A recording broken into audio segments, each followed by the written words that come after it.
Bonjour à toutes et à tous. Nous avons le plaisir d'accueillir Anne Besson, professeure de littérature comparée à l'Université d'Arras et spécialiste des mondes imaginaires et de la transmédiation, je crois que c'est comme ça qu'on dit. Transmédialité. Ouais, transmédialité. Voilà, je ne vais pas rester plus longtemps au micro et je vais lui donner la parole tout de suite. Merci. Eh bien, merci donc à Olivier Merli et à la bibliothèque universitaire Edgar Morin pour son invitation. Et puis, voilà, bravo pour la mise en valeur des jeux de rôle autour de la Terre du Milieu, dont j'ai pu pour l'instant ne me faire qu'une impression très rapide, mais que je me fais un plaisir de regarder ensuite, puisque c'est que des images qui ne seront pas sur mon PowerPoint, donc ça va très bien se compléter. Donc à côté de cette exposition Terre du Milieu, Terre de Jeu, moi je vais vous présenter aujourd'hui une mise en contexte plus globale de l'influence de l'œuvre de Tolkien sur la culture médiatique de la fin du XXe siècle et du début du XXIe siècle. Médiatique et notamment ludique, mais c'est pas ma spécialité à moi, les jeux de rôle et les jeux vidéo, c'est seulement une partie de mon travail. Je vais procéder en gros chronologiquement, hein, c'est-à-dire que je vais commencer par vous présenter très rapidement les étapes de parution de l'œuvre du vivant de Tolkien. Ensuite, je vais m'attacher au moment décisif de sa réception aux États-Unis à partir de 1965. C'est le moment où Le Seigneur des Anneaux devient un phénomène culturel qui lance une vogue du genre fantasy, qui va ensuite inspirer la création des premiers jeux de rôle dans les années 70, des premiers jeux vidéo juste quelques années plus tard. Et c'est vraiment le désir de prolonger une expérience fictionnelle, le désir de se plonger toujours plus dans un univers de fantasy qui irrigue tous ces phénomènes et qui en fait est vraiment fondamental pour la manière dont aujourd'hui se conçoit la culture médiatique contemporaine. L'œuvre de Tolkien, elle donne à explorer un monde et donc les expansions multimédiatiques qui se sont progressivement développées autour du noyau romanesque et qui vont être des variations plus ou moins directes sur les codes qu'il a mis en place, ne se sont vraiment jamais taries, comme en témoigne encore tout récemment la diffusion de la première saison de la série Les Anneaux de Pouvoir sur Amazon Prime. C'est là-dessus que je terminerai, hein, puisqu'on va commencer par le commencement avec l'œuvre de Tolkien, donc John Roald Tolkien, J.R.R., est connu comme l'auteur des 3 volumes du Seigneur des Anneaux, qui sont parus en 1954-1955. 3 volumes, mais lui il est considéré comme un roman unique, hein, qu'il avait dû découper en 3. Et plus largement, donc, il est le créateur d'un monde secondaire qu'on appelle la Terre du Milieu. En fait, la Terre du Milieu, c'est simplement le continent central d'Arda. Vous avez vu, si vous avez regardé Rings of Power, qu'il y a d'autres continents autour de la Terre du Milieu.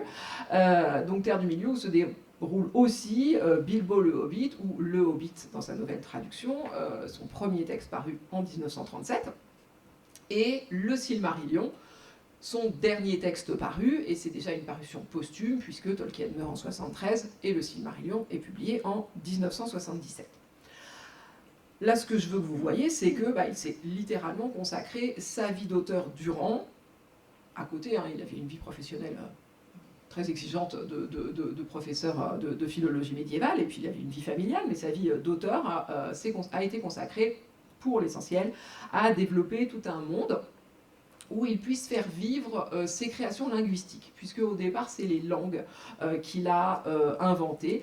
C'est la raison pour laquelle il dit avoir écrit de la fiction, pour fournir un cadre où déployer les inventions linguistiques qu'il avait d'abord conçues. Et ce monde, il le voulait donc le plus complet, le plus cohérent, le plus convaincant possible. Les premiers écrits de Tolkien sont des poèmes consacrés aux elfes qui remontent à 1916-1917. En fait, les premiers textes de Tolkien suivent immédiatement son expérience de la guerre des tranchées. Il fait la guerre 14-18, il perd des amis durant cette guerre, il est rapatrié parce qu'il a attrapé la fièvre des tranchées, et c'est vraiment dans le prolongement direct de cette expérience qu'il produit les premiers éléments sur son monde imaginaire. Donc il commence à écrire ça en 1916-1917, il va falloir attendre 20 ans pour que soit publiée la première fiction de Tolkien, Le Hobbit, son ouvrage pour les enfants, et publication un peu par hasard, par le biais d'une ancienne étudiante. Il l'avait écrit pour ses enfants, il l'a développé pour ses amis auteurs, il l'a confié à une étudiante et elle s'est trouvée travailler chez un éditeur. Donc ce livre, c'est Le Hobbit, adapté au cinéma lui aussi, retraduit en français, qui remporte un beau succès en Angleterre et aux États-Unis, si bien que l'éditeur de Tolkien, qui s'appelle Rainer Unwin, lui commande une suite du Hobbit, une suite où on retrouverait donc les mêmes sympathiques petits personnages. Cette suite, qui finalement n'en sera pas vraiment une, eh bien c'est Le Seigneur des Anneaux, et ça n'arrivera que 15 ans plus tard. Entre-temps, Tolkien n'a quasiment pas publié. Donc voilà, la situation, c'est qu'il est censé écrire rapidement la suite d'un roman pour la jeunesse à succès, qui paraît en 1937, et en fait, la suite très différente va paraître seulement en 1954-1955. Ce qui s'est passé, donc, c'est que Tolkien, alors à la fois, il avait envie de saisir cette occasion d'être publié. Il était heureux de voir ces textes venir à parution. Mais il était très ennuyé par le décalage entre le court roman jeunesse qui lui avait valu son succès et ce qui constituait pour lui l'essentiel de son œuvre, à savoir la mythologie poétique qu'il avait commencé à développer autour des elfes immortels. Les hobbits, les elfes, voilà, c'est les deux extrémités de son monde qu'il a entrepris de rassembler dans une œuvre unique, en s'opposant très rapidement à l'assimilation qui avait commencé à apparaître entre son œuvre et la littérature de jeunesse. Il a tout de suite dit, c'est vrai, j'ai écrit un roman pour la jeunesse, mais je ne suis pas un auteur pour la jeunesse. Attention, vous allez voir, un jour vous verrez, je ne suis pas un auteur pour la jeunesse. Et effectivement, Le Seigneur des Anneaux va être adressé à un public plus mûr, au public, dit Tolkien, de ses enfants, de ses propres enfants qui ont entre-temps bien grandi. Donc il l'écrit entre 38 et 49 à peu près, et ensuite il y a toute une phase d'aléas éditoriaux. Il essaye de s'opposer à la division en 3 tomes, il essaye de publier aussi les bouts de Silmarillion qu'il a déjà écrits, et puis il doit mettre au propre les appendices, vous savez, toutes les fameuses annexes qui sont à la fin, je ne sais pas si vous savez, à la fin du Seigneur des Anneaux, il y a une bonne centaine de pages consacrées à des développements pseudo-documentaires sur le monde secondaire, donc qui expliquent l'histoire de ce monde, sa géographie, ses langues, ses généalogies, ses calendriers, etc. Et ça lui a pris un peu de temps à mettre au point. Le roman, il est favorablement reçu en Angleterre lors de sa parution, aux États-Unis aussi. Même si, tout de suite, les gens remarquent qu'il ne s'adresse pas au même public, il complexifie très nettement la structure et les enjeux par rapport à Bilbo. L'anneau, qui est dans Bilbo, mais qui est à ce moment-là un accessoire assez inoffensif, devient un puissant symbole de la corruption par le mal. L'aller-retour du Hobbit, c'est le sous-titre, The Hobbit, un aller et un retour. L'aller-retour du Hobbit se complique de multiples ramifications, de très nombreux personnages dans Le Seigneur des Anneaux qu'on suit alternativement. La réflexion sur l'avidité, sur la tentation du pouvoir qui existe dans Le Seigneur des Anneaux, dans Le Hobbit à travers les personnages de nains, se diffracte elle aussi pour former un ensemble infiniment moins manichéen qu'on ne l'entend trop souvent. Et d'ailleurs, Le Seigneur des Anneaux est susceptible de lectures nombreuses, de lectures très variées, qui attestent de son ouverture herméneutique, c'est-à-dire de sa capacité à susciter différentes interprétations, par exemple des interprétations idéologiques aussi bien à l'extrême gauche qu'à l'extrême droite. C'est ce qu'on va voir quand il deviendra un phénomène aux États-Unis 10 ans plus tard, dans les années 60, mais je vous raconterai ça tout à l'heure. Donc, Tolkien, toujours aussi méticuleux, ne publie plus, avant sa mort, de textes consacrés à la Terre du Milieu. Il travaille à mettre en forme un énorme matériau qu'il a accumulé tout au long de sa vie. Depuis 1916-1917, tous ces poèmes, tous ces mythes, toutes ces histoires qui se passent dans le monde d'Arda depuis sa création, puisque Tolkien a imaginé le mythe de création de son monde par la musique des Ainur, jusqu'au piège des anneaux tendus par Sauron aux races elfes, naines et humaines, réfugiés des millénaires plus tard en Terre du Milieu. Donc il a une masse de textes, une masse de chronologie incroyable. Et c'est ces travaux qu'on appelle le légendaire Tolkien, le légendaire avec un grand L. Ces travaux vont paraître, après la mort de Tolkien en 1973, progressivement, grâce au travail inépuisable d'un des fils de Tolkien, son fils aîné, Christopher. D'abord, le Silmarillion, le Silmarillion de J.R.R. Tolkien, édité par Christopher Tolkien. Donc le Silmarillion paraît très rapidement, après la mort de Tolkien, 4 ans plus tard, en 77, et c'est une tentative de synthèse du légendaire dans un unique volume qui serait assez lisible, je mets ça entre guillemets, parce que les amateurs de fantasy, même les amateurs de Tolkien, peuvent déjà un peu se casser les dents sur ce texte-là, en raison de l'archaïsme du style, de la hauteur des enjeux. En fait, avec le Silmarillion, on quitte complètement le romanesque pour le mythe, la légende et le type d'écriture qui va avec. Et ça ne va pas s'arranger avec les 12 volumes de History of Middle-earth, Home, traduit donc l'histoire de la Terre du Milieu, traduit enfin en cours de traduction encore en français. Alors ce sont des recueils plus ardus, d'états successifs, des textes, parce que Tolkien a très souvent raconté la même histoire sous de nombreuses formes. Il a testé, il les a écrits en vers, il les a écrits en prose, dans un style toujours élevé, mais plus ou moins élevé. Et puis voilà, des brouillons inédits que Christopher Tolkien se consacre à éditer et à annoter entre 1983 et 1996.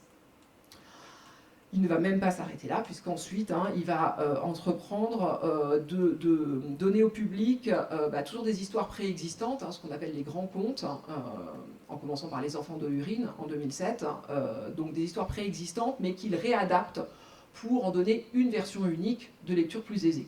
Par rapport à History of Middle-earth, où il y avait plein d'états du brouillon, il choisit une version donc, qui en permet un accès au lectorat. Donc des textes de Tolkien, ils continuent à sortir très régulièrement. Je pense qu'on arrive à peu près au bout des inédits de Tolkien maintenant, dans cette décennie 2020, mais le flux des parutions ne s'est jamais vraiment tari. Donc en fait, c'est très progressivement révélé, à partir du Hobbit en 1937 et jusqu'à nos jours, c'est progressivement révélé à la connaissance du public un ensemble très impressionnant de textes, alors dont le Seigneur des Anneaux donnait déjà une première idée frappante. Dans le Seigneur des Anneaux, on a donc toutes ces annexes, et puis à plein de moments dans le texte, il y a des allusions à d'autres textes plus anciens, à des récits, à des chansons, dont des extraits nous sont donnés, qui sont racontés par les elfes, à des histoires qui seront racontées plus tard.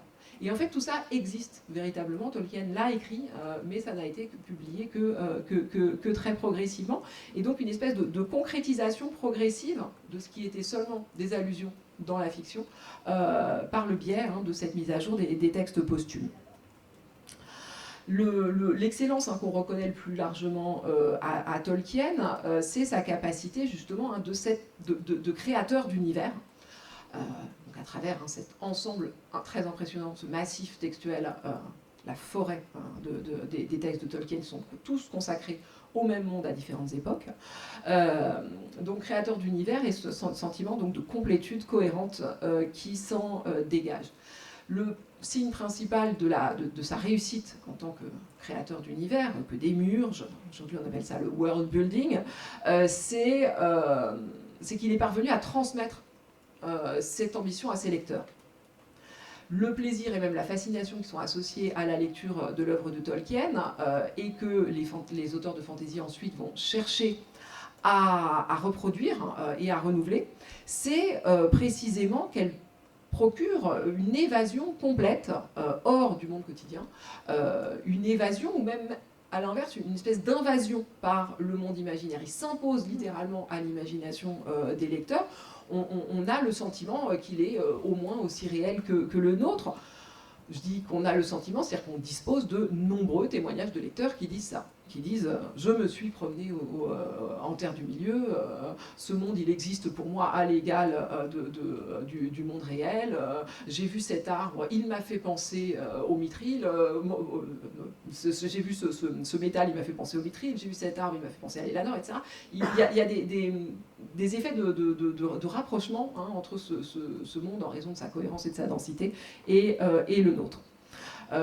C.S. Lewis, qui est un ami de jeunesse de Tolkien et l'auteur des Chroniques de Narnia, a été un des premiers à décrire de cette manière-là son expérience du Seigneur des Anneaux, à parler hein, de cette très grande proximité, de ce très grand pouvoir immersif de l'univers de Tolkien. Et donc voilà, c'est dans cette lignée que la fantasy va pouvoir s'imposer comme le genre de grande diffusion contemporaine, voué à la création de mondes imaginaires, que les lecteurs, mais aussi très rapidement les joueurs et les spectateurs, vont être invités à investir à leur tour. Cette idée de monde, hein, elle est omniprésente dans la fantasy. Quand on parle de fantasy, il est constamment question de monde, d'univers. Alors, non seulement parce que les œuvres nous font découvrir d'autres géographies, celles des mondes secondaires, hein, Tolkien utilisait l'expression de mondes secondaires où elles prennent place, mais aussi ces œuvres se donnent elles-mêmes à appréhender comme des mondes. Elles nous parlent de mondes et elles se donnent comme des mondes. Ce sont de vastes constructions qui se déploient sur le temps long, qui se déploient aussi de manière assez systématique sur plusieurs supports médiatiques. Donc on va avoir l'impression d'avoir véritablement affaire hein, au monde de Narnia, parce que sa réalité paradoxale, elle n'est pas faite que de mots, mais aussi d'images fixes et animées, de sons, de possibilités d'interaction à l'intérieur de ce monde, et puis de souvenirs, hein, de souvenirs personnels, de souvenirs générationnels. Et puis, on ne reçoit pas seulement donc, les univers de fantasy de façon passive. On est vraiment, le genre de la fantasy est très lié, on va le voir plus loin, au monde du jeu. C'est un genre qui favorise vraiment l'appropriation et l'interaction, et donc de nombreuses communautés, des communautés de pratique, des communautés de fans s'y sont constituées. Donc, c'est pas complètement un hasard hein, si la fantaisie en est venue à prendre la place qui est la sienne aujourd'hui dans les pratiques et consommations culturelles. Parce qu'en plus, par là-dessus, Internet est arrivé, hein, il va favoriser beaucoup cet effet de monde et cet effet de communauté qu'il crée et qu'il recherche. Les genres de l'imaginaire, surtout la SF et la fantasy, se prêtent parfaitement à ces attentes-là, hein, qui sont celles de notre nouveau monde numérique, auquel leur magie fait écho. Et donc voilà, c'est aussi un autre facteur qui va favoriser l'expansion de la fantasy. Alors, cette ambition hein, de création de monde, elle a donc pour origine le monde de Tolkien. Je vais maintenant présenter son progressif développement multimédiatique. Je vous ai déjà parlé hein, de la genèse très longue qui a donné accès à ce monde très cohérent et cependant très divers hein, sur 40 ans hein, pour les 3 premiers volumes. Très long.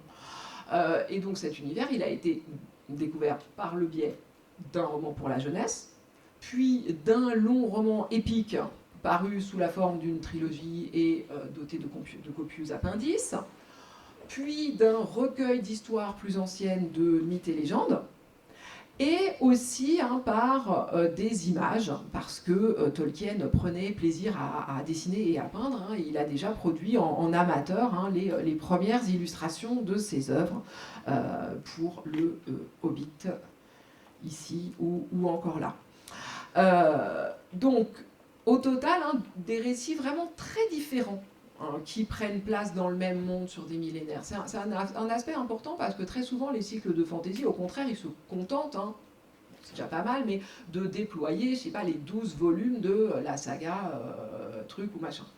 Tolkien, il en propose des aperçus très, très différents à chaque fois. Ça permet au lectorat de bien se rendre compte à quel point ce monde il est doté de sa propre géographie, de son histoire, de ses langues. Hein. Là, c'est Tolkien en train d'écrire du Sindarin. Et Et cette impression de profusion, de profondeur, va amener les lecteurs du vivant de Tolkien déjà à écrire à l'auteur pour lui demander plus d'informations, plus de détails sur tel ou tel point. Est-ce que vous pouvez nous en dire plus sur telle ou telle coutume des hobbits?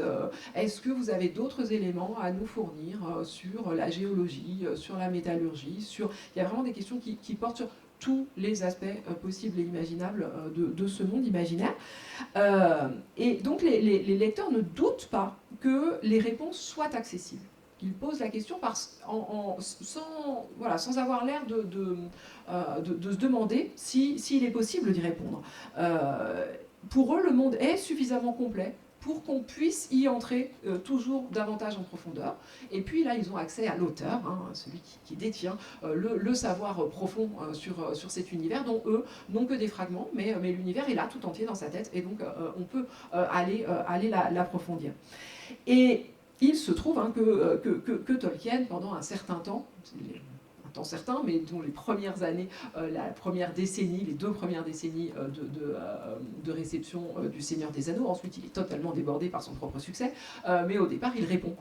Il répond dans ce sens-là, c'est-à-dire il répond en apportant effectivement les informations complémentaires, les détails qui sont demandés par les lecteurs, parfois dans des lettres très développées. On a une lettre très, très célèbre sur les cadeaux que s'échangent les hobbits, auquel Tolkien répond par une espèce de proto-anthropologie des hobbits, de la manière dont se structure leur système communautaire d'économie par l'échange, qui est assez fascinant sur une dizaine de pages.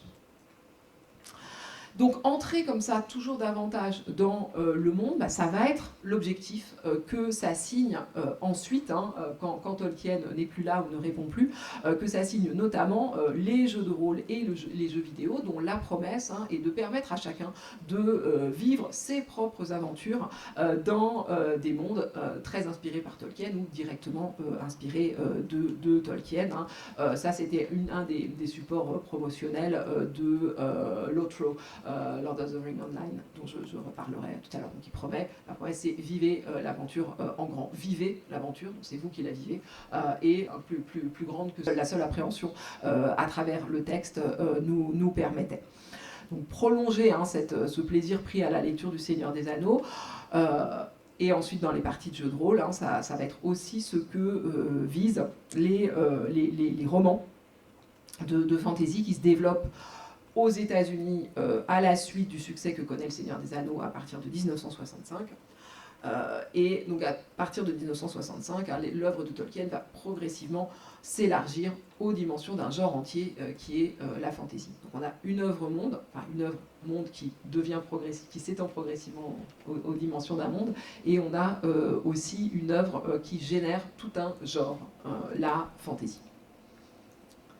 Donc cette influence de Tolkien, elle est vraiment, voilà, quand on la prend dans toute son ampleur, et même s'il n'en est évidemment pas seul à aucune de ces étapes, véritablement très impressionnante.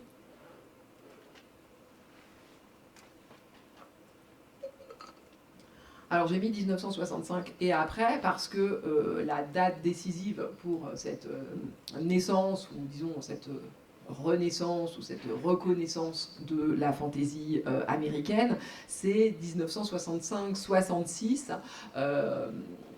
C'est sur ces 2 années, et en fait à quelques mois d'intervalle, il y a à la fois le lancement en édition de poche du Seigneur des Anneaux de Tolkien chez Ballantine, avec cette curieuse couverture, et les rééditions des textes sur Conan le Cimérien par Robert Howard. Donc vous avez ici les Conan. Donc Conan qui est le personnage le plus connu, l'œuvre la plus connue, représentative d'un autre pan de la fantaisie qui s'est développé donc cette fois aux États-Unis dès les années 30, donc en parallèle de l'œuvre de Tolkien et de ceux qui écrivaient à la même époque en Angleterre. Donc Angleterre, États-Unis, la fantaisie américaine, elle s'est développée dans le contexte très différent et beaucoup plus populaire des magazines pulp. comme la science-fiction, le space opéra de la même époque, hein, comme tous les genres populaires. Donc c'était des textes beaucoup plus courts, adressés à un public très large. Donc c'est pas du tout la même tradition de fantasy. Mais ils sont redécouverts tous les deux en même temps, au même moment. Cette double redécouverte est un énorme succès. Porté dans le cas des Conan par le succès remporté notamment par l'esthétique des couvertures des illustrations de Frank Frazetta, et également dans le cas de Tolkien par un vent de scandale, hein, une polémique déjà, puisque l'édition Authorized Edition, hein, Revised et Authorized Edition, l'édition autorisée et révisée avait en effet été précédée par une édition pirate. L'éditeur populaire Acebook avait profité d'une faille supposée dans le copyright, hein, avait repéré que l'œuvre de Tolkien n'était pas suffisamment protégée, et on avait profité donc pour publier sa version de poche, une version de poche qui était très attendue. Donc Tolkien s'émeut, s'indigne, réagit, et déjà il peut s'appuyer à ce moment-là sur sa communauté de lecteurs fans pour relayer son message, hein, pour promouvoir et imposer sa version officielle. Donc il y a eu toute une petite campagne, hein, de défense par Tolkien et de Tolkien par ses fans autour de cette histoire de l'édition pirate lancée par Ace Books.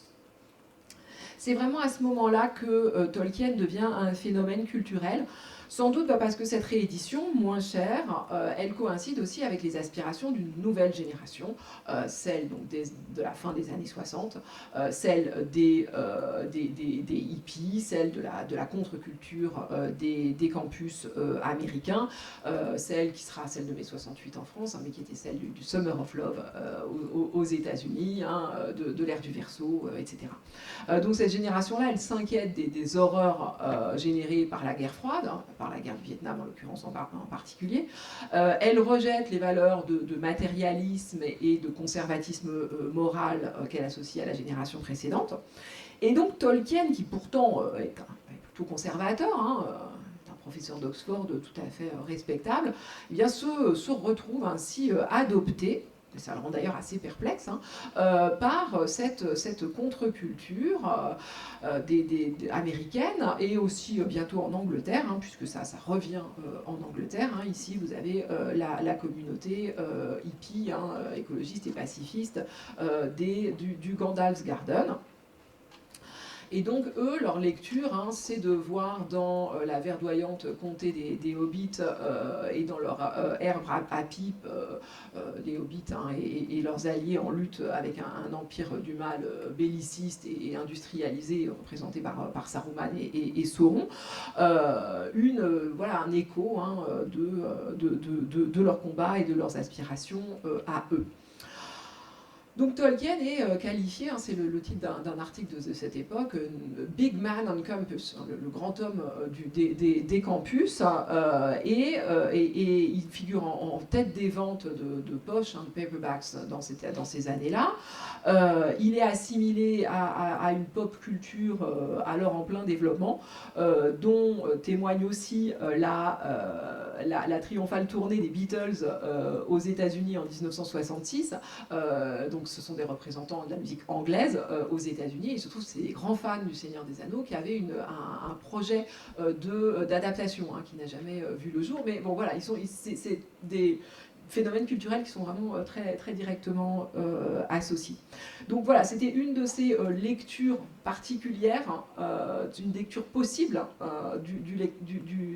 du Seigneur des Anneaux, hein, par la contre-culture donc plutôt de gauche, qui coexiste, hein, avec d'autres lectures très, très différentes. Le livre est tellement célèbre, hein, il est tellement partout qu'il donne lieu dès 1969 à une fameuse parodie qui s'appelle Board of the Rings, qui est écrit par une communauté, un petit collectif associatif universitaire, le Harvard Lampoon, et qui a été traduit en français Lord of the Ringard. Voilà, c'est donc tout de suite, hein, on voit le potentiel satirique, le potentiel de codification sur lequel on va pouvoir travailler dans cette œuvre de Tolkien désormais familière pour tous. Et puis des slogans hein, comme Frodo est vivant ou Gandalf président deviennent des slogans donc de l'équivalent mai 68 américain qui célèbrent l'imagination au pouvoir. Donc là c'est un des badges qui a été produit hein, et qui détourne le fameux Oncle Sam en disant I want you for US Army, sauf qu'au lieu d'être l'Oncle Sam et son chapeau Stars and Stripes, c'est Gandalf hein, qui fait le même geste et qui donc attire, au lieu d'attirer les jeunes Américains vers l'armée, hein, il les attire vers les mondes imaginaires autrement plus sympathiques. Donc voilà, c'est à la faveur de ces deux grands succès, hein, donc Tolkien, sur lequel j'insiste, mais aussi le succès de Conan qui est exactement, qui coïncide chronologiquement, que la fantaisie va pouvoir se développer hein, avec ici donc ce qui est la première collection qui met le nom fantaisie dans son titre, la première collection dédiée à la fantaisie. Et pour beaucoup de critiques, c'est en fait à ce moment-là que la fantaisie, même si elle existait depuis la fin du 19e siècle dans les textes, et même si le nom fantaisie commençait à s'imposer à côté de science-fiction depuis les années 30, les années 40, c'est à ce moment-là que la fantaisie devient, se nomme, se définit, se construit en tant que genre, notamment hein, par le fait de rééditer donc des textes plus anciens, soit un peu oubliés, soit complètement passés inaperçus, soit en associant à la fantaisie des textes beaucoup plus anciens, comme ici le Roland Furieux, hein, qui va venir assurer une espèce d'histoire beaucoup plus ancienne et beaucoup plus légitime de la fantaisie. Et puis progressivement, hein, des nouveaux textes vont paraître dans cette collection Ballantine Adult Fantasy. Donc il s'agit vraiment pour le créateur de cette collection, qui s'appelle Lynn Carter, une collection qu'il développe chez Ballantine, donc qui est l'éditeur hein, qui a eu le droit de faire l'édition révisée du Seigneur des Anneaux et qui donc profite hein, des ventes du Seigneur des Anneaux. Lynn Carter a vraiment donc pour objectif de donner au lectorat américain d'autres textes du même type à lire, parce qu'il y a une vraie attente, il y a une vraie demande. Les gens ont adoré Tolkien et donc ils veulent en lire plus, et il n'y a pas grand-chose hein, à leur donner à ce moment-là sur le marché. Donc il développe cette offre éditoriale, et il en profite pour imposer un canon du genre, une définition du genre, à travers les textes qu'il va choisir de promouvoir. Il aurait pu en choisir d'autres, mais lui, voilà, ce qu'il voit, c'est une fantaisie basée sur les mondes secondaires, une fantaisie basée essentiellement sur l'inspiration du Moyen-Âge, avec beaucoup de magie. Il l'a définie dans des essais, etc. Et donc c'est vraiment lui qui donne l'impulsion à ce qui désormais hein, va être considéré comme un genre en soi. Le succès de Tolkien et la promotion hein, de son œuvre par Ballantine qui va se poursuivre longtemps, puisqu'ils n'ont pas d'autres textes à vendre hein, avant l'arrivée du Silmarillion, va s'appuyer aussi sur déjà des stratégies de marketing transmédiatique avec la production d'affiches, la production de cartes postales, ici hein, les calendriers Ballantine, qui sont des objets aujourd'hui de collection très prisés. Hein. Il y avait un calendrier Tolkien Ballantine tous les ans. Donc ça c'est celui ceux de 77 et 78 par les frères Hildebrandt, dont le style graphique hein, est caractéristique de la manière dont la fantaisie est vue à la fin des années 70. Donc on en arrive hein, en 77, où, vous vous rappelez, c'est le moment où va apparaître enfin le très attendu Silmarillion de Tolkien, et donc ça donne à nouveau hein, un coup d'accélérateur à l'intérêt pour Tolkien, qui va comme ça tout le temps hein, avoir des cycles de relance.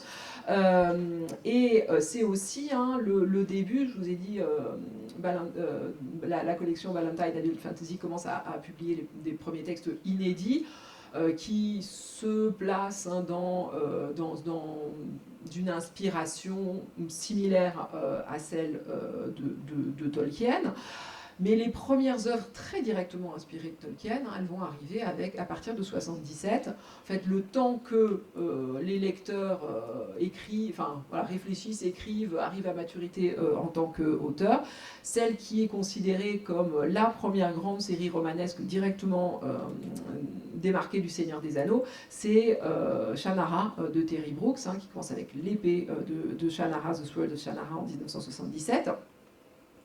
Et c'est vraiment... Aujourd'hui, c'est très frappant comme une espèce de copier-coller tolkienien et un peu de point de départ de très nombreux cycles qui seront très proches dans leur structure, dans leur personnage de Tolkien, sauf que donc les quêtes et les aventures se déroulent dans un futur post-apocalyptique qui est en fait revenu au Moyen-Âge et à la magie. Les chroniques de Shannara ont fait l'objet d'une adaptation en série télévisée il y a quelques années. Vous avez pu peut-être les découvrir par ce biais-là.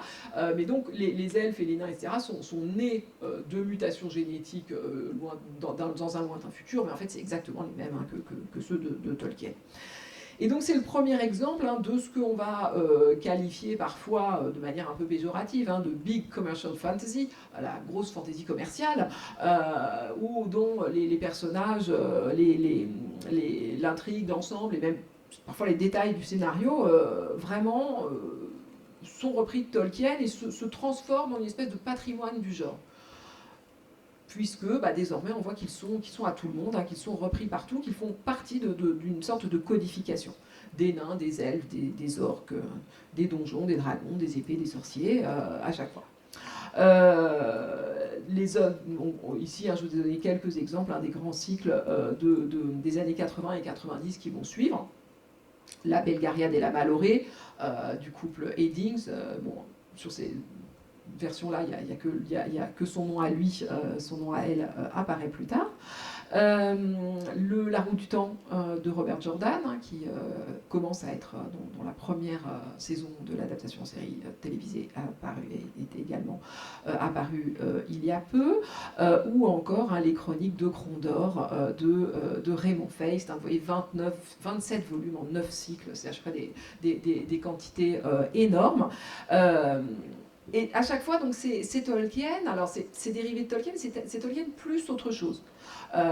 C'est Tolkien plus la fantasy pulp, donc Tolkien plus Howard, davantage tourné vers l'action.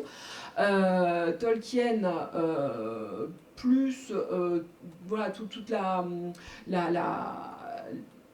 l'iconographie qui commence à lui être associée et surtout plus le média qui s'est développé au même moment, à savoir le jeu de rôle. Raymond Feist, c'est un rôliste, comme Terry Brooks. Leurs ouvrages sont issus de leur campagne de jeu, des univers qu'ils avaient développés pour leur campagne de jeu. Ils le disent explicitement, ils commencent par jouer et ensuite ils découvrent tout le potentiel d'aventure qu'ils peuvent développer et ensuite ils écrivent leur roman. En fait, quand le Seigneur des Anneaux est arrivé sur les campus américains en 1965, il a aussi connu un tel succès parce qu'il résonnait avec un désir d'évasion imaginaire qui prend à cette époque-là de multiples formes et notamment il va y avoir au même moment la création des premières associations de reenactment, c'est-à-dire de reconstitution en anglais, mais en fait le reenactment anglo-américain, c'est pas très historique, c'est beaucoup plus du jeu de rôle grandeur nature. C'est des gens qui se déguisent pour jouer ensemble le temps d'un week-end. Et donc, au même moment, très rapidement, le jeu de rôle qui, en rencontrant la fantaisie, va cristalliser ses aspirations d'évasion vers un autre monde. À l'origine, il y a les wargames, donc des simulations de batailles historiques, ou parfois alternatives, qui sont miniaturisées sur de vastes plateaux. Et les premiers jeux de rôle, pour résumer très vite, naissent d'un double choix décisif dans les communautés de wargamers. Ils décident qu'on ne vont plus jouer une armée ou un ensemble de troupes, mais un seul personnage, de manière à individualiser les enjeux.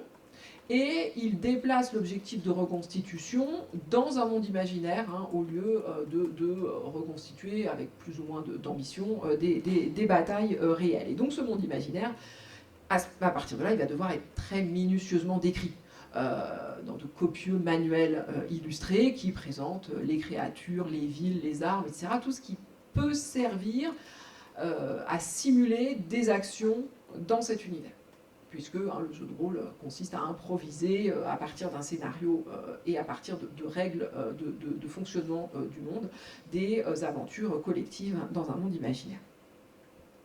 Donjons et Dragons est le mieux connu, avec une première édition dès 1974. Vous voyez, on n'est pas loin après, on est entre mon 65 et mon 77. Et puis des développements décisifs qui datent de 77 et 78. Il va y avoir des éditions successives voilà, très régulièrement. La licence est détenue depuis 1996 par Wizards of the Coast, qui est l'éditeur du fameux jeu de cartes Magic l'Assemblée. Il y a de nombreux univers qui ont été... Donc ça, c'est un autre type de jeu médiéval fantastique avec des figurines. Il y a de nombreux univers qui ont été développés, comme les Royaumes oubliés, au sein des Royaumes oubliés, Neverwinter Nights, Baldur's Gates, les Lance-Dragons. Donc c'est un jeu, Donjons et Dragons, dont l'importance sur le marché et l'importance auprès des joueurs et joueuses ne s'est jamais démentie. C'est le Tolkien du jeu de rôle, Donjons et Dragons, et les créateurs de D&D, Gary Gygax et Dave Arneson, revendiquent alors des influences de fantasy variées, mais au premier rang desquelles il y a bien sûr Tolkien. Alors s'y ajoute l'influence majeure de Robert Howard, de Conan. C'est notamment de Conan que sont davantage inspirés les modèles de progression héroïque des personnages, les personnages joueurs qui s'élèvent en expérience. Ça ressemble au trajet qui est celui de Conan, et c'était ça l'idée. Ou encore de Jack Vance, pour la richesse et l'humour de ces univers. Donc il n'y a pas une seule influence. Au-delà de Donjons et Dragons, même si le jeu de rôle a une extension générique beaucoup plus importante, et en particulier beaucoup de jeux qui sont plus dans une veine fantastique, de manière massive, ces jeux vont prendre place dans des univers au code assez semblables, parce que tout simplement c'est plus simple. Il y a déjà suffisamment de choses à inventer et à gérer pour que l'inspiration fondamentale soit la même. Et ce sont donc des univers qu'on va qualifier progressivement, et ce terme est surtout utilisé donc, pour le monde du jeu, de medfan, médiéval fantastique. C'est donc voilà, le terme est suffisamment explicite, et c'est comme s'il dupliquait en fait la dualité donjon et dragon, même si les donjons américains en anglais ne sont pas nos donjons médiévaux, c'est comme ça qu'ils ont été compris, donc un mélange entre une atmosphère médiévale, néo-médiévale, pré-technologique, et des créatures et des interventions magiques merveilleuses. Alors, ils disent ça fantastique, mais c'est parce que le terme anglais est plus large. Les premiers jeux vidéo apparaissent dès la fin des années 70 et dans les années 80, et à leur tour, ils s'inspirent des premiers jeux de rôle qui, à leur tour, s'inspiraient de Tolkien. Donc on a vraiment une continuité totale. Donc ces premiers jeux vidéo sont les variantes informatiques produites par les premiers codeurs, les premiers geeks. Ici, vous avez Colossal Cave Adventure, qui est un jeu d'aventure à base textuelle conçu par un informaticien de l'ARPANET des origines, qui s'appelle Will Crowther. Ensuite, il est développé par Don Woods, qui travaille au laboratoire d'intelligence artificielle de Stanford, qui lui donne le nom de Adventure, tout court, Advent, à partir de 1976. Et Adventure devient ensuite, à partir de 1979, et d'une intervention de Dave Robinette, le premier jeu d'aventure graphique. Alors ici, vous avez la version de 86, mais donc progressivement, le déplacement dans l'espace, qui était exclusivement codé textuellement ou avec un système de questions-réponses, où on disait oui/non à un certain nombre de suggestions de questions, voilà, quand on arrivait quelque part.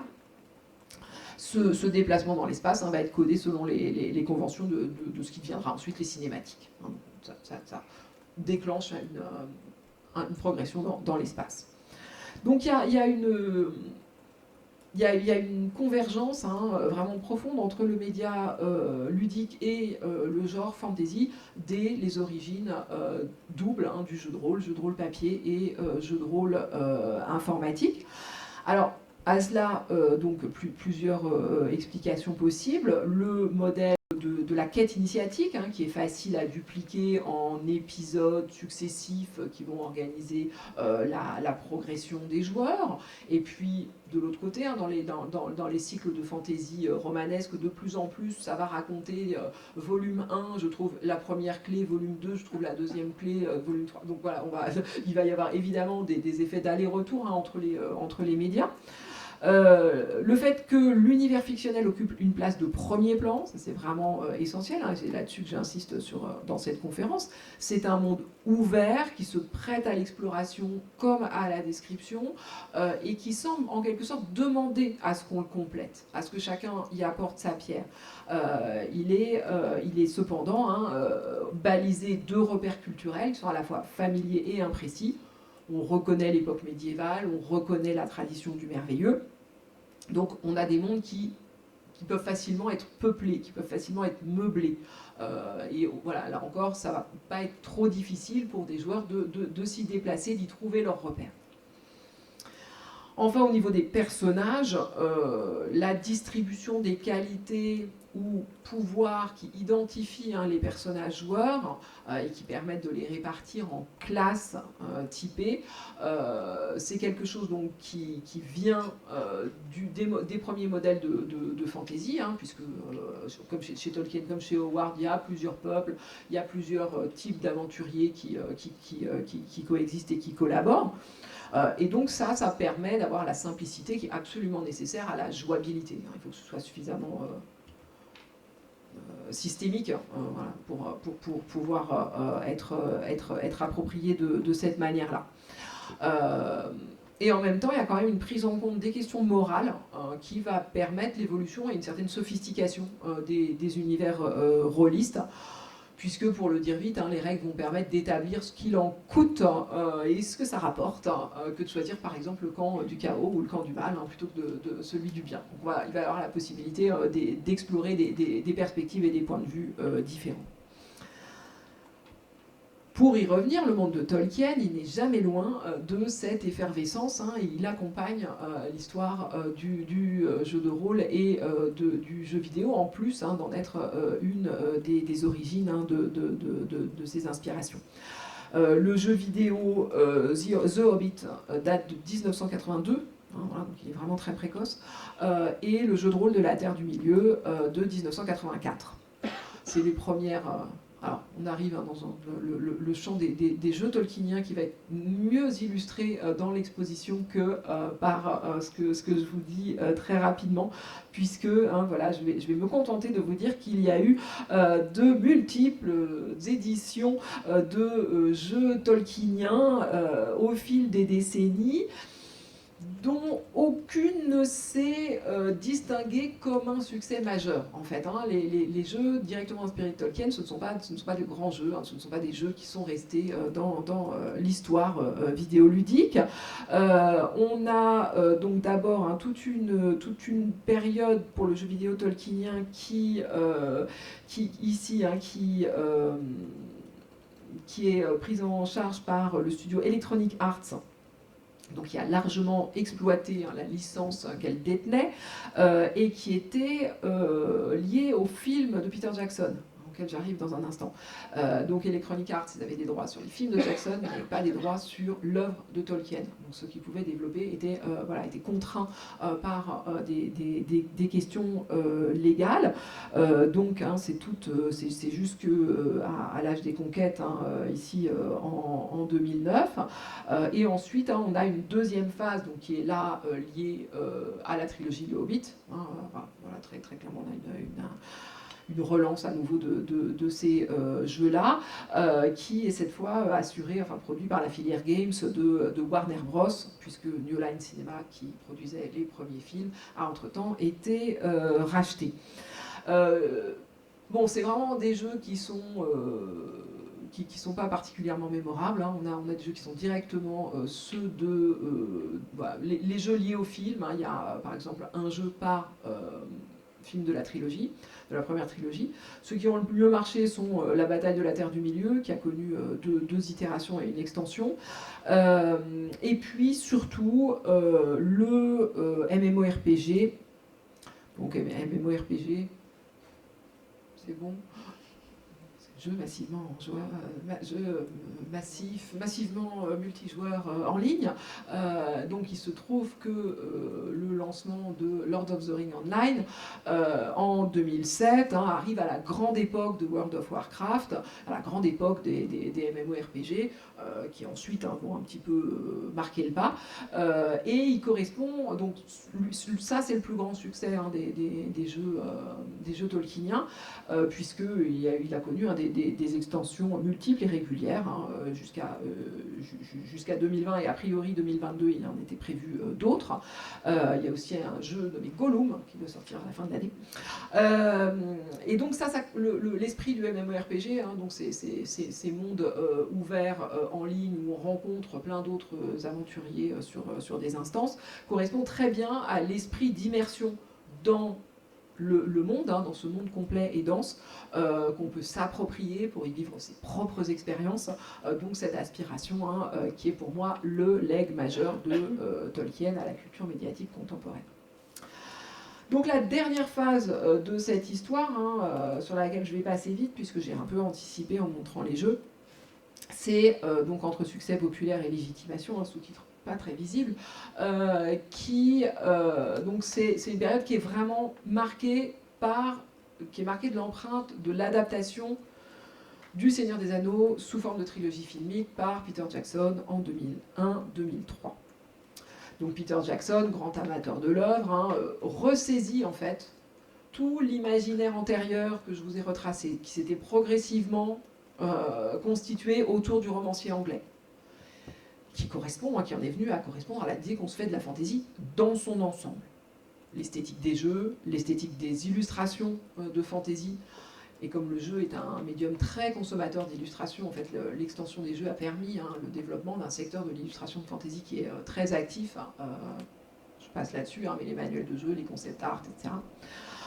Donc la production a fait le choix d'engager Alan Lee et John O, qui sont donc à l'époque déjà les illustrateurs identifiés comme majeurs pour la Terre du Milieu, et qui ont vraiment imposé leur vision de la Terre du Milieu. Ils les engagent comme conseillers artistiques, et depuis on retrouve leurs pattes, on retrouve vraiment leur vision de la Terre du Milieu dans les adaptations successives, puisqu'ils sont encore présents dans la trilogie Le Hobbit en 2012-2014, et John O encore mis en valeur parmi les intervenants de la récente série Rings of Power.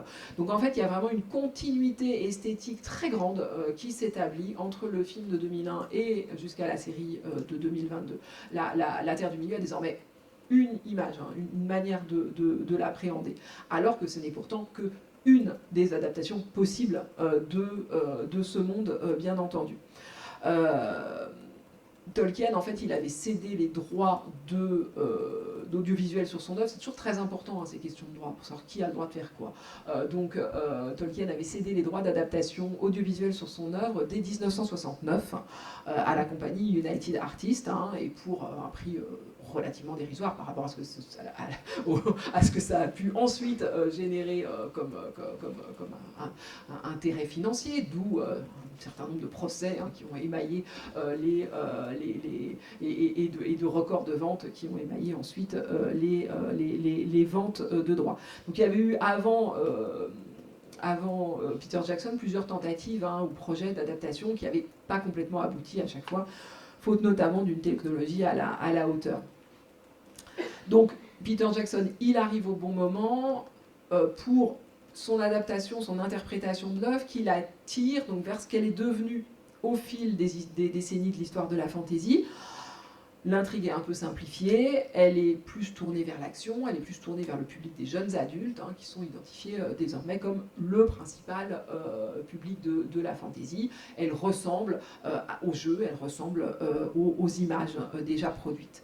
C'est un énorme succès public et critique, plus de 3 milliards de bénéfices, 17 Oscars pour la trilogie, en particulier une rafle absolue en 2004 pour le dernier film. Et donc ce monde désormais mis en image suscite à son tour une multitude de produits dérivés qui donnent à leur façon à chaque fois un peu plus de concrétude à la terre du milieu. On peut porter des bijoux elfiques, on peut porter l'anneau même si on est un peu fou. Et puis, des parcours touristiques vont être organisés sur les lieux de tournage des films en Nouvelle-Zélande, avec une perspective très volontariste de la part de l'État néo-zélandais de confondre autant que possible le monde imaginaire et le pays réel. Il y a même eu quelques mois à l'occasion de la sortie du premier Hobbit, ce tampon Welcome to Middle-earth qui était mis de manière très officielle sur les passeports. Donc l'idée étant toujours de répondre à ce même désir, le désir d'arpenter la terre du milieu, de marcher à son tour dans les traces des héros de Tolkien, de vivre à sa façon leurs aventures de manière toujours plus concrète. Et ici, le tourisme littéraire ou le tourisme filmique en est une dernière incarnation. Donc, énorme succès de Jackson, qui se diffuse dans la culture la plus large et qui marque donc à son tour les créations suivantes. Aujourd'hui, quand on dit le Seigneur des Anneaux, il faut préciser de quoi on parle, parce que désormais, il y a 2 Seigneurs des Anneaux. Il y a le roman, il y a les films. On peut aussi apprécier les deux, bien entendu, mais il faut reconnaître qu'une distance toujours plus grande, c'est tout de même creuser. Et que quand on dit « j'aime le Seigneur des Anneaux », voilà, c'est ça. On peut aimer le film, l'univers tiré des films, sans avoir forcément lu le roman de Tolkien. Il y a les amateurs de l'œuvre écrite, qui existent toujours, et puis ceux qui n'en connaissent à peu près que les versions médiatiques. Au départ, les fans lecteurs, ils ont vu bien sûr dans le succès des films un coup de projecteur mis sur leur auteur favori, et en effet, le monde de Tolkien entre dans une autre dimension, et ça va permettre aussi plein de rééditions, etc. Mais au passage, il se trouve déformé. D'autant plus que beaucoup de spectateurs ont le sentiment de connaître le Seigneur des Anneaux sans avoir lu le livre, ou alors même ils entreprennent de le lire et puis ils s'arrêtent parce que ça les déçoit, parce que le roman n'est pas aussi sympa que le livre, que le film. Enfin, le roman a toutes ces 100 premières pages qui sont lentes, qui sont longues, et voilà, il faut aussi entendre ça. Ensuite, le traitement subi par le Hobbit a accentué nettement ce décalage, parce que si la première trilogie avait été globalement considérée comme réussie, l'adaptation du Hobbit a été beaucoup plus mal reçue, parce que elle est beaucoup plus libre, et donc c'est une adaptation beaucoup plus libre et donc beaucoup plus critiquable. Le texte est beaucoup plus court, donc il y a beaucoup plus d'ajouts personnels, et donc voilà, il y a un sentiment de décalage plus important par rapport à l'œuvre. Et donc, le fils et héritier de Tolkien, Christopher, qui a consacré sa vie à mettre à jour les textes non publiés de son père, a eu des mots très durs et définitifs contre la partie audiovisuelle du développement de la Terre du Milieu, dont il a totalement cessé de s'occuper pour laisser dans les mains du Tolkien Trust ou Estate Trust la question des négociations et des procès. Il y a un tel degré de commercialisation réduit à rien la portée esthétique et philosophique de cette création. Il a parlé de dépeçage, etc. Donc aujourd'hui, voilà, on en est là. Il y a une sorte de paradoxe autour de l'œuvre-monde de Tolkien. À la fois, elle intéresse aujourd'hui dans les sphères culturelles les plus légitimes, voilà, il y a une série de documentaires sur Arte en 2014, donc à l'occasion de la sortie du dernier film Le Hobbit. Il y a une grosse exposition très réussie à la Bibliothèque nationale de France en 2019. Il y a des conférences comme celle d'aujourd'hui dans les bibliothèques universitaires. Des rumeurs persistantes selon lesquelles Tolkien ferait bientôt son entrée dans la collection La Pléiade, hein, qui est voilà, une collection extrêmement prestigieuse où paraissent les auteurs les plus canoniques. Et en parallèle de cette légitimation en cours, même si moi je pense que les deux mouvements se nourrissent l'un de l'autre, en parallèle, il y a une franchisation du monde de Tolkien. Une franchisation, c'est-à-dire que le monde de Tolkien devient une franchise. Une de ces franchises tente de devenir une de ces franchises, donc qui sont le Graal des plateformes VOD comme Star Wars, Marvel, ou plus modestement Game of Thrones ou The Witcher, voilà, des univers qu'on va pouvoir décliner, hein, déployer sous de multiples formes, qu'on appelle franchise, hein, avec la caractéristique commerciale qui va avec. Et donc ça passe par des exploitations du matériau d'origine qui en vérité sont tellement éloignées que ça n'a plus grand sens de les juger acétones. Donc je parle ici, hein, de la série Amazon, dont l'accueil a été mitigé mais très médiatisé, hein, puisqu'il y a eu des énormes campagnes marketing de promotion de cette grosse opération, hein, pour Prime Video. Mais cette série-là, elle doit vraiment être évaluée comme une création autre, hein, une création presque autonome, même s'il y a toujours marqué The Lord of the Rings et que c'est toujours la même typo et que c'est toujours exactement la même esthétique. De Tolkien, hein, elle ne retient plus que quelques noms.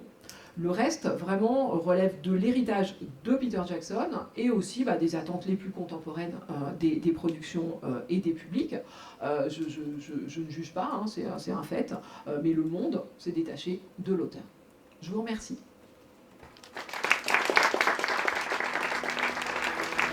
Merci beaucoup pour cette intervention éclairante sur les adaptations de l'œuvre de Tolkien sur différents supports médiatiques. Est-ce qu'il y aurait des questions dans l'Assemblée? Non? Oui? Bonjour, merci pour votre propos qui était très, très intéressant. Peut-être une première question pour lancer les autres, mais qui va aborder peut-être l'amont de ce que vous avez dit. Vous avez beaucoup parlé des influences qu'a pu avoir Tolkien. Moi, je m'interrogeais aussi un petit peu sur les influences qui l'ont peut-être guidé dans son travail. Je sais que Tolkien parfois était agacé quand on lui posait ce type de questions, notamment sur, je pense, à l'anneau des Nibelungen, où il avait dit c'est le seul point commun entre mon anneau et celui des Nibelungen, c'est qu'il est rond. Et voilà, je voulais savoir peut-être avoir votre avis là-dessus, en fait, quelles sont les sources majeures d'influence de Tolkien aussi dans son travail en amont, peut-être aussi dans le jeu. Je ne sais pas s'il pratiquait le jeu, mais... Non, je crois pas. Alors, c'est vraiment une question énorme qui ferait l'objet de plusieurs conférences possibles. En fait, Tolkien, il s'inscrit donc dans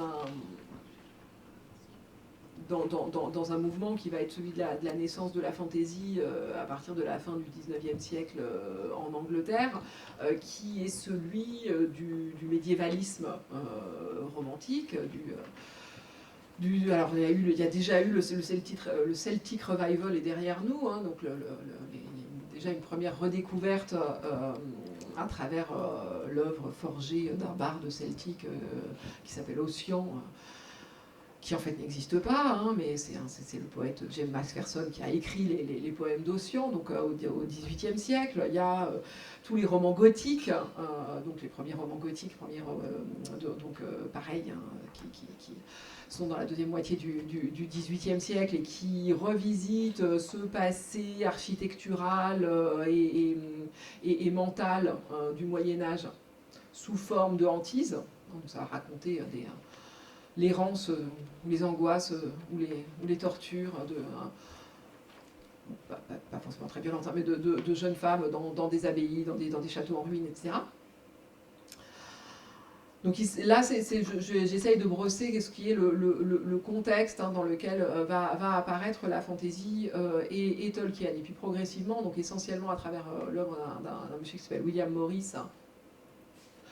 Ils sont beaucoup plus nombreux, mais je fais vite. Donc William Morris, qui est à la fois un artiste proche de la confrérie des pré-raphaélites, un monsieur qui est un des principaux inventeurs de l'artisanat d'art, l'art and craft, un traducteur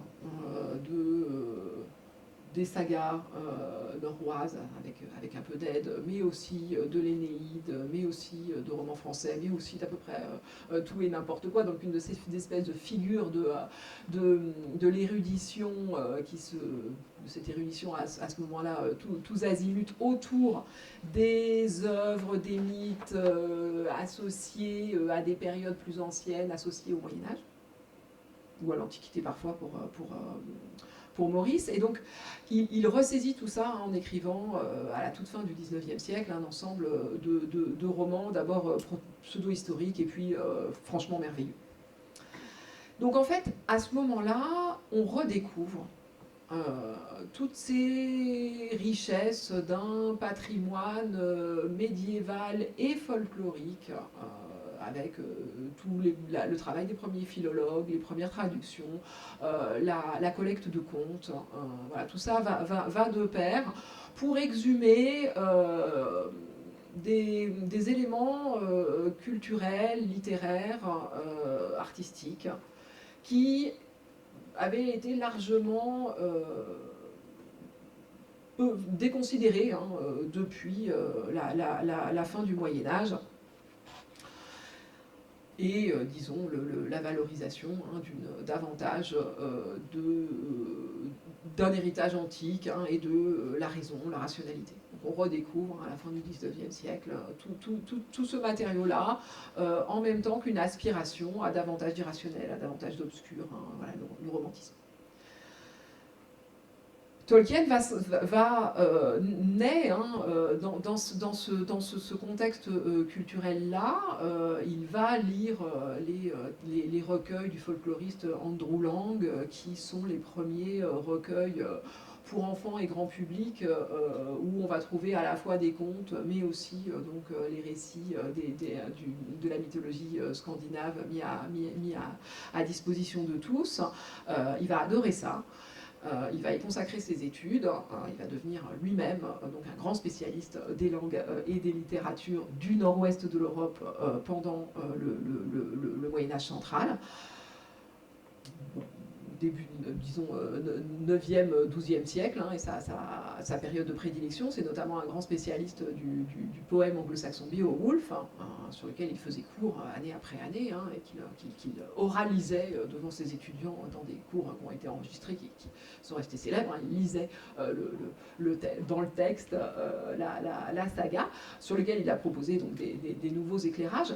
Donc c'est très clair que Tolkien, il va investir toutes ces connaissances-là dans son monde imaginaire, donc connaissance directe des littératures, des folklores, des langues, des textes anciens écrits sur tout un arc celtique, germanique, scandinave de l'Europe médiévale.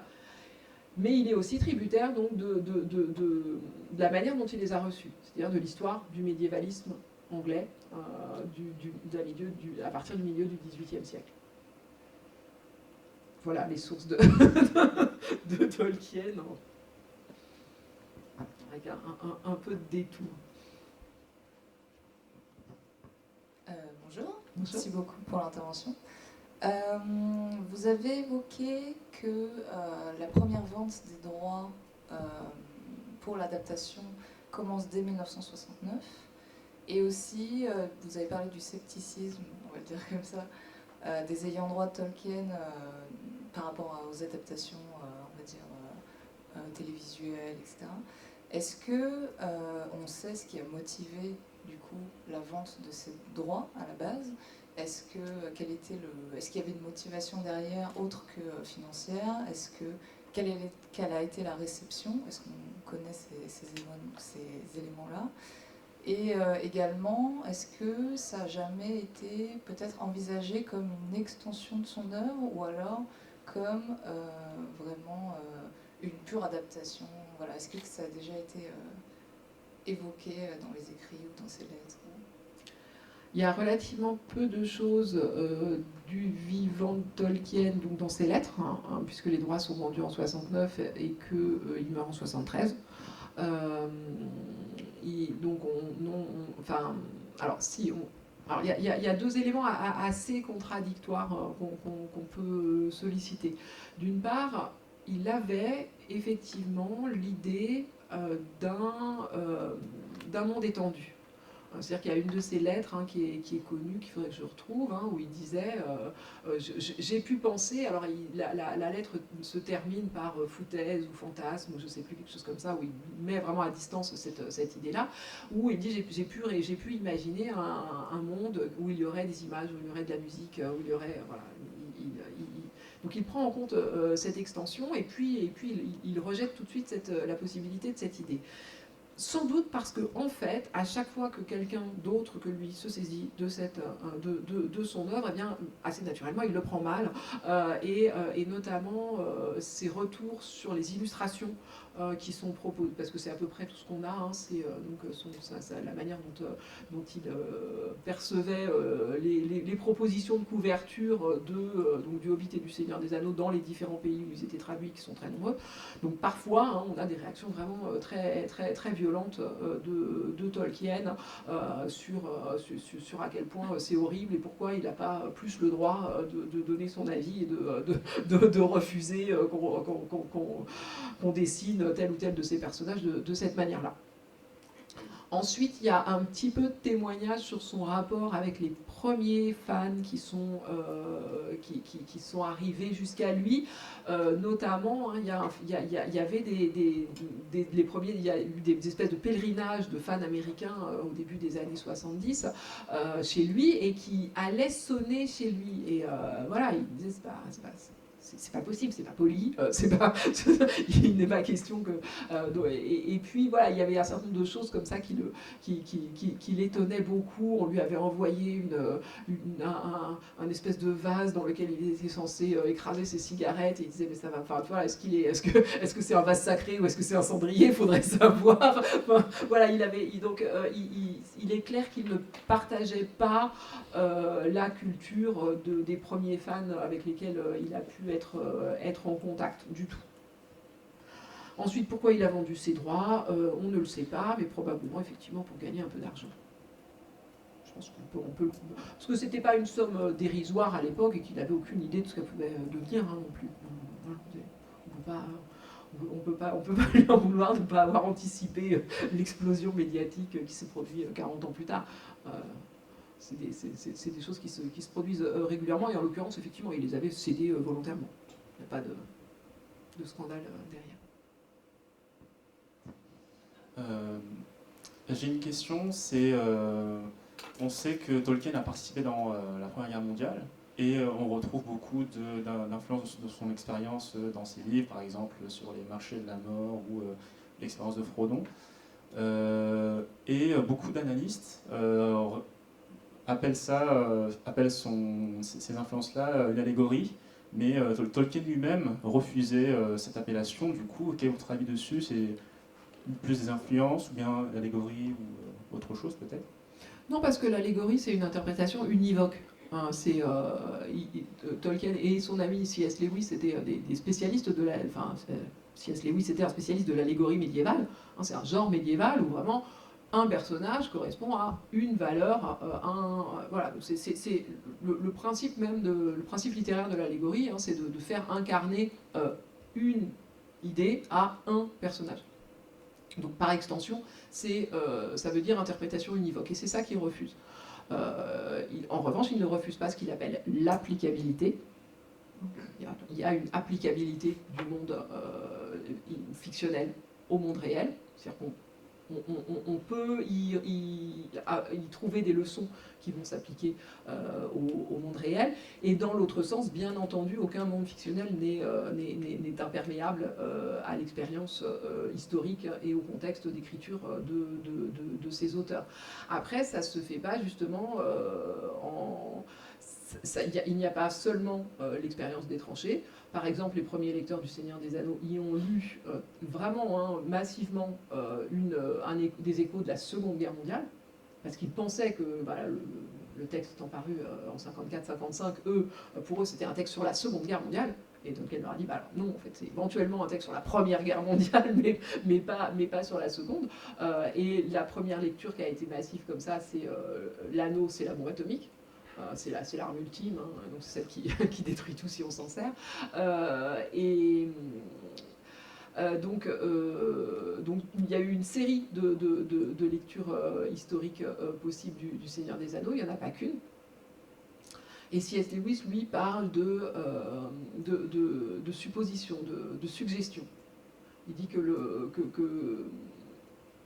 c'est pas que la lecture ne doit pas être une solution donnée à une énigme, une solution pour une énigme, mais comme le parfum d'une fleur qui va évoquer des choses différentes à chacun de ceux qui l'aperçoivent. Donc voilà, une suggestion, une évocation, une supposition, et pas quelque chose qui va être asséné. De ce point de vue-là, ils avaient vraiment la même perspective, et je pense que c'est ça qui leur permet qui explique en partie leur pérennité. C'est-à-dire qu'ils ont fait en sorte que leur œuvre ne soit pas attachée à un contexte unique et à une lecture unique, et qu'elle puisse constamment être renouvelée par l'interprétation et par l'adaptation.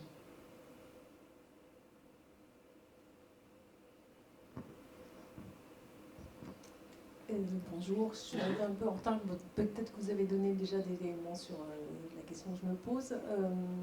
Ce que je connais de cette œuvre-là, c'est en termes un peu plus peut-être de sociologie des lecteurs, il y a des générations en fait d'une certaine façon. Donc là je me disais il y a 2 générations, mais en fait il y en a sans doute 3, voire 4 peut-être, je ne sais pas.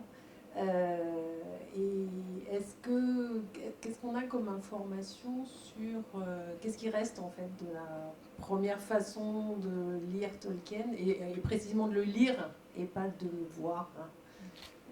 Est-ce qu'il y a encore, c'est quoi le nombre de tirages par exemple du Seigneur des Anneaux au jour d'aujourd'hui? C'est quoi les ventes? Est-ce qu'il reste des lecteurs, on va dire? Oui. Et qu'est-ce qui reste comme attache de cette première forme, on va dire, du Seigneur des Anneaux, par exemple?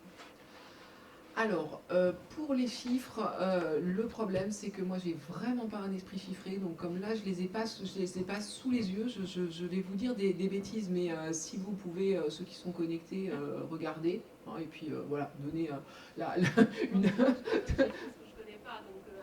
le problème c'est que je n'ai pas une idée des échelles c'est pour ça que mais voilà, regardez les autres, hein, et donc on donnera une. Et alors, par contre, je peux vous répondre sur les traces des générations successives de lecteurs, parce qu'en fait, il y a récemment une doctorante sous ma direction qui a soutenu. Donc, nous avons une thèse sur les communautés de lecteurs et les premiers fans de Tolkien aux États-Unis, en Angleterre et en France, et donc des traces de leur lecture à travers leurs échanges, à travers les fanzines nombreux, à travers tout ce qui est resté comme archives des associations, etc. Donc il y a beaucoup de témoignages, et par ailleurs il y a beaucoup d'opérations en cours. Il y a une archive orale de Tolkien, je crois que ça s'appelle comme ça, qui est en cours, donc des appels à témoignages justement pour les lecteurs de Tolkien, qui est ouverte à tous, hein, voilà, à la manière de ce qui a pu être fait pour documenter de la mémoire historique, mais là qui invite les gens à venir témoigner de la manière dont ils ont lu Tolkien, leur première lecture, leurs lectures successives, qu'est-ce qu'ils en ont pensé, etc. C'est quelque chose qui est vraiment très bien pris en charge charge par la communauté universitaire et les communautés de passionnés, cette volonté de documenter une mémoire de Tolkien, qui se trouve être vraiment très transgénérationnelle. C'est-à-dire qu'il y a en plus un effet de transmission entre générations qui est très fort. Parce que c'est une œuvre très fondatrice pour ceux qui l'aiment, et donc qui est tendue avec amour aux générations suivantes, qui ne sauraient y échapper si dans leur famille on aimait le livre, ou le film, puisque maintenant les mêmes phénomènes semblent se produire à 20 ans d'écart avec le film, où certains... des témoignages très directs d'amis qui regardent avec leurs enfants tous les ans ou tous les 2 ans, qui regardent le film systématiquement. Donc il y a vraiment des rituels familiaux qui se mettent en place autour de Tolkien et de ses adaptations. Ma question est la suivante. Vous avez dit que Tolkien, en tout cas son œuvre, avait compté comme étant fondatrice pour le genre littéraire de la fantasy, et qu'après elle s'était retrouvée dans presque tous les livres et les œuvres qui s'en étaient suivies.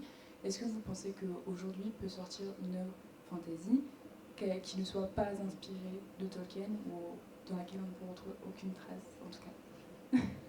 Alors, aucune trace, je ne sais pas, mais des traces très diluées, oui. En fait, depuis les années 90, en fait, depuis toujours, il y a des œuvres non tolkiennes. C'est juste que ce n'est pas celles-là qui se sont imposées comme le cœur du genre, comme celles qui ont été le plus vendues, le plus diffusées, le plus médiatisées. Enfin, voilà, c'est pas elles qui ont gagné dans l'histoire littéraire. Mais il y a toujours eu d'autres branches, d'autres possibles, à commencer par toute la tradition incarnée par Conan, donc la Sword and Sorcery, l'Heroic Fantasy, etc. Bon, après, il y a eu des hybridations qui se sont faites. Mais assez rapidement aussi, c'est fait jour, donc assez rapidement... Là encore, il y en a toujours eu, mais disons dans les années 90 commence à monter dans les discours d'auteurs, les postures d'auteurs, la revendication de je ne veux plus faire du Tolkien. Tolkien s'est dépassé, donc je veux justement prendre mes distances ou prendre le contre-pied. C'est quelque chose qui est particulièrement notable dans la réception récente du Trône de Fer de George Martin. Alors même que le Trône de Fer est une de ces séries qui s'inscrit dans la lignée tolkienienne par son world building, par ses cartes, par ses généalogies. Enfin, il y a plein d'éléments. C'est une saga à la Tolkien. Sauf que il y a ces grosses différences c'est moralement beaucoup plus noir, ça se veut historiquement beaucoup plus réaliste. Et donc voilà, on va insister dans la réception de l'œuvre, parce qu'elle a du succès, sur les éléments qui la distinguent du modèle tolkienien. Et voilà, le nombre de fois où on présente Martin comme un anti-Tolkien, c'est assez faramineux. Donc voilà, toute la dark fantasy, la gritty fantasy qui présente une conception de la nature humaine très très opposée à celle très lumineuse de Tolkien. Et puis il y a plein de branches plus dans la beat lead, dans l'urban fantasy, qui n'ont rien à voir avec Tolkien, qui plutôt donc des histoires de chasseuses de vampires, qui ont elles aussi une longue histoire, et qui sont vraiment des branches parallèles. Donc oui, tout à fait, fairy tale fantasy, tout ce qui est inspiré du conte de fées, plein de possibilités non tolkieniennes. Je voulais revenir sur un point que vous avez un petit peu évoqué, mais sur peut-être des détails sur la réaction de Tolkien par rapport à cette première réception autour de la contre-culture.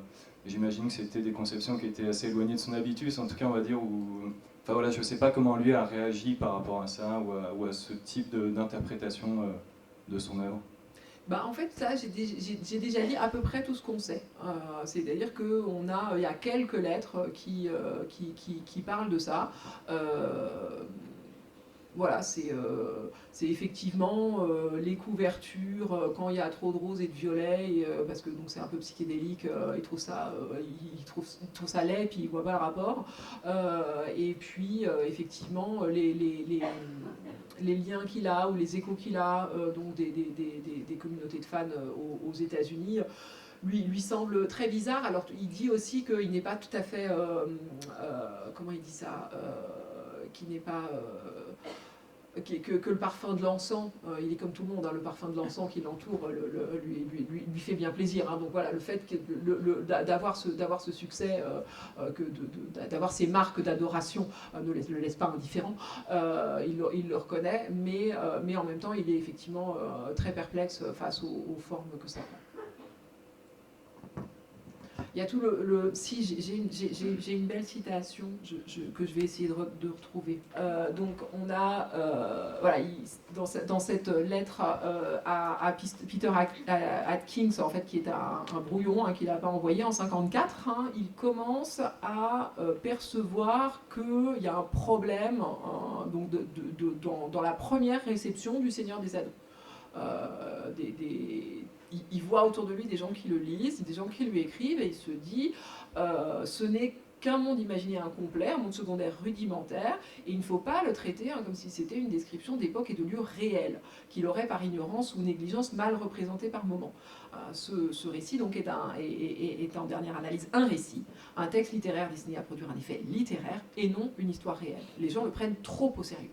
Voilà, hein, donc ça c'est très vite, alors même que lui le prenait très au sérieux, hein, vraiment, et donc avait pu avoir tendance à encourager hein, ce type de saisie. Il voit qu'un décalage est en train de se produire entre un jeu qu'il menait lui-même, seul, hein, et celui où participent aussi tous les lecteurs autour de lui. Et voilà, un peu plus tard, hein, à son éditeur Rainer Unwin, il dit qu'il n'est pas du tout I'm not now at all sure that the tendency to treat the whole thing as a kind of vast game is really good. Certainly not for me, who finds that kind of thing only too fatally attractive. Donc, cette tendance à traiter le tout comme une sorte de vaste jeu n'est pas forcément une bonne chose, et en tout cas pas pour moi, qui est justement une forte tendance à trouver ce genre de choses très séduisantes. Hein. Voilà, ça va être une tentation pour lui, mais une tentation à laquelle il lui semble qu'il faut absolument résister concernant son œuvre. Et donc il ne va pas du tout... entre 1954 hein, et sa mort en 1973, il va très peu participer à tout ce qui va être médiatisation de son œuvre. Il a été à une convention, voilà. Il a tout de suite eu conscience de ce qui risquait de se produire. Alors bonjour, je vous remercie, c'était très intéressant. En fait, vous avez parlé de l'impact qu'a eu les livres de Tolkien sur la littérature, l'émergence d'un nouvel genre qui est le fantasy. C'est au point où même le nom Tolkien est devenu un titre qu'on attribue à certains auteurs de nos jours, par exemple l'écrivain du Sorceleur ou encore Georges Martin, aussi anti-Tolkien soit-il. En fait, je me demandais si vous pouvez nous donner votre avis sur la catégorisation de ces livres, sur qu'est-ce qui a fait que ces livres soient considérés de la lignée Tolkien, comme par exemple le Trône de Fer ou bien le Sorceleur, alors qu'ils n'ont rien à voir avec le Seigneur des Anneaux, où ces livres, c'est complètement des histoires complètement différentes, des mondes complètement différents. Oui, mais c'est des mondes. C'est des mondes avec une base mythologique, avec des aventures, avec un héros doté d'un certain nombre de caractéristiques. C'est exact, ça se situe dans le même genre, la fantasy. Si. Oui, mais Ah si, vraiment, je vous assure. Je suis d'accord qu'il y a des différences, mais c'est vraiment, il se situe. Alors là, pour le coup, aussi bien le polonais, aidez-moi. Sapkowski que Martin, si, se situe dans une lignée de Tolkien. Après, l'appellation le nouveau Tolkien, c'est une appellation marketing qui a pour but d'attirer des lecteurs qui identifient le genre de la fantasy au nom de Tolkien, et donc pour leur dire c'est de la fantaisie, parce qu'ils trouvent que c'en est, on va leur faire clignoter Tolkien, parce que c'est comme ça qu'ils vont identifier l'appartenance de ces œuvres-là à une famille d'œuvres dont Tolkien est le père fondateur. Oui, mais il y a bien eu des contes de fées bien avant lui, donc il y a bien eu l'invention des mondes, c'est pas lui qui a créé tout ça. Donc je trouve que c'est exagéré qu'on a tout attribué à lui, alors que bien avant lui, il y a eu des... Oui, mais en fait, c'est bien. Est-ce que vous pensez que Sapkowski ou Martin ne connaissent pas Tolkien? Est-ce que vous pensez qu'ils reviennent directement au conte folklorique? Non, c'est Tolkien, quoi. Bah ouais. Donc voilà, vous avez votre réponse. Alors moi j'aurais peut-être une petite question, parce que j'ai le micro. Il y a 2 traductions, donc une nouvelle traduction réalisée par Christian Bourgois. Pour Daniel Lauzon, chez Christian Daniel Bourgois. Lauzon, voilà. Est-ce qu'on en sait plus sur la version qui serait prise à la Pléiade, sachant que dans tous les portages transmédiatiques, que ce soit au cinéma ou dans les jeux, les noms retenus sont ceux de Francis Ledoux? Alors c'est une très bonne question, et non, personnellement je n'en sais pas plus, puisque vraiment les éléments qu'on a sur ce projet potentiel sont vraiment extrêmement peu nombreux. Alors il y a beaucoup de communautés de fans en ligne qui scrutent la moindre possibilité de rumeurs, donc ces rumeurs existent, mais on n'en sait pas plus. Alors ceci dit, comme elles sont apparues après que les opérations de retraduction soient en cours, ces opérations de retraduction sont elles-mêmes un signe de la légitimation de Tolkien, c'est-à-dire qu'on le retraduit parce que c'est un auteur important. On le retraduit pour lui permettre de durer encore, mettre la langue à jour, etc. Alors effectivement, il y a cette question de la retraduction des noms propres qui ne sont pas encore passés dans le langage médiatique, mais justement, ça va peut-être contribuer à séparer encore en fait ces deux Tolkien. On aura le Tolkien grand public, le Tolkien audiovisuel et ludique, qui utilise un appareillage onomastique, de noms de personnages et de lieux, et puis le Tolkien littéraire, qui aura ses propres codes, y compris ses propres noms. Ça peut être intéressant comme bifurcation. Bien, merci beaucoup, à la fois pour cette conférence magnifique et puis pour les questions. On va vous inviter à prendre des boissons chaudes et des madeleines. Tout est disposé par ici, donc voilà. Super, merci. Merci à vous tous.